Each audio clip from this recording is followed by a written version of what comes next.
So we got another patent reveal of the tri-foldable cell phone from Samsung. And this is what it looks like. So let's break this down.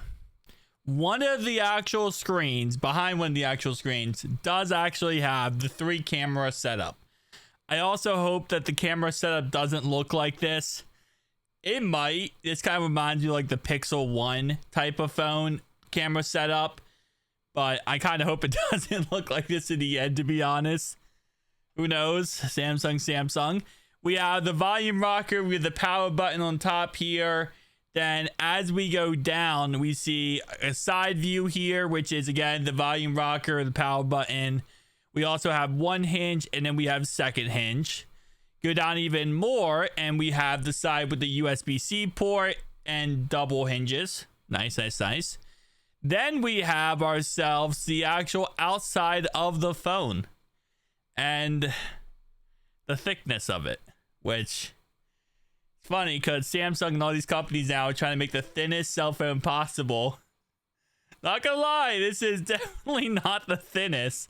Now, in their defense, I mean, how are you going to make a tri-foldable phone thin? It's almost impossible. Come on now. Like, we're being realistic here. You're not going to make a tri-foldable phone thin in any capacity. You have 3 displays put on top of each other. But it's still a very chunky boyo. I'll say that. So the back has a triple camera setup. You have the front with the punch hole camera, and then you have the speaker grill. And yeah. I still will say a million bazillion times here, I don't think this is ever going to catch on at a mass area, like a mass amount for the general public. I don't think this is ever going to truly catch on. I mean, it might. Maybe I'm wrong, and I'll be happily wrong because I'd love to see the tech industry push forward and get better and better.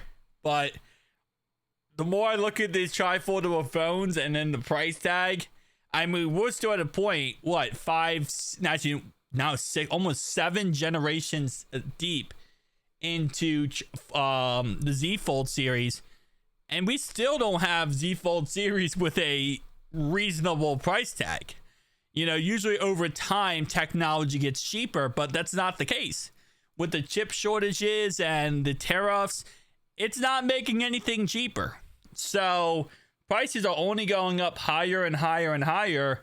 And the problem with that is it means less and less of the general public can afford it.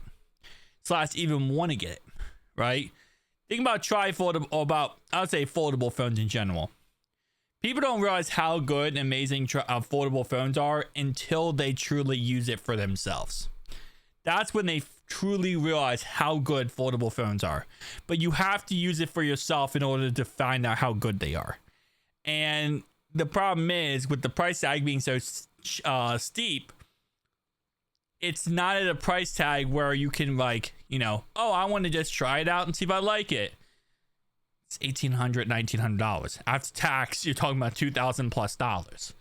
Like, that's kind of ridiculous, right? So until, I don't think that's ever going to come down in price. I think in 20 years, we're still going to be talking about $1,800